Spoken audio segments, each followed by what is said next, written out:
wanted to come back and address kind of the advanced step of the team role topic. And here's why I say that. You know, in the team role topic, I gave very specific training to individuals. Well, what happens if someone goes on maternity leave? What happens if someone gets sick and has a health issue and has a leave of absence? What happens if the job you gave somebody turns out not to be their best fit?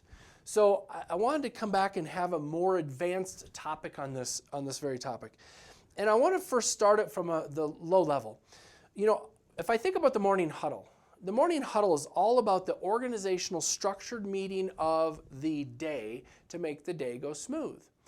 And much like that, I think there should be a weekly meeting. And the weekly meeting should be a review of what's going on from a higher level, not just the week and what's going on, but from a training perspective, from a morale perspective. It's a moment to check in.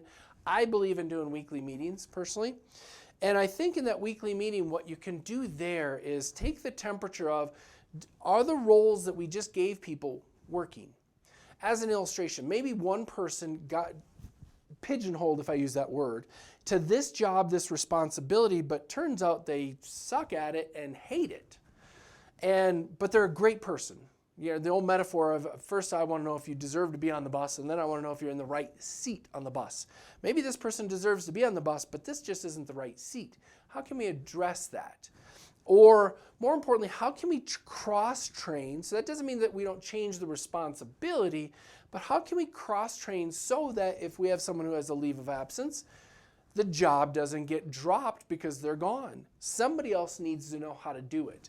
So I like the weekly meetings. One is a touch point to evaluate how well it's working, but then two, to cross-train so we don't get bored.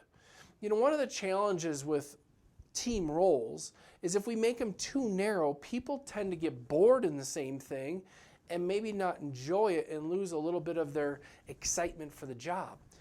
If you can bring some variety in through cross-training, I think it spices things up a little bit. Again, not changing responsibility, but just cross-training so we know how to do each other's jobs. And maybe I want to grow in responsibility in this practice and move up. And the only way I can do that is through cross-training. So I think it's really important to have those opportunities and avenues built in.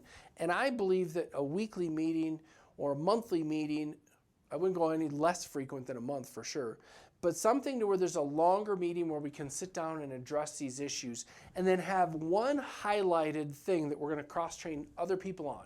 So that way if the phone's ringing and I'm a clinical team member and I come up, I have the ability to know how to answer the phone, how to schedule a patient, how to do some basic things so I can just help out as opposed to going, not my job.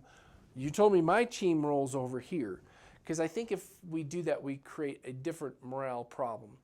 So that would be my final advice, is to have a plan in place to give people an avenue for growth, for different cross-training, for different excitement, for new stuff, so they don't get bored with it.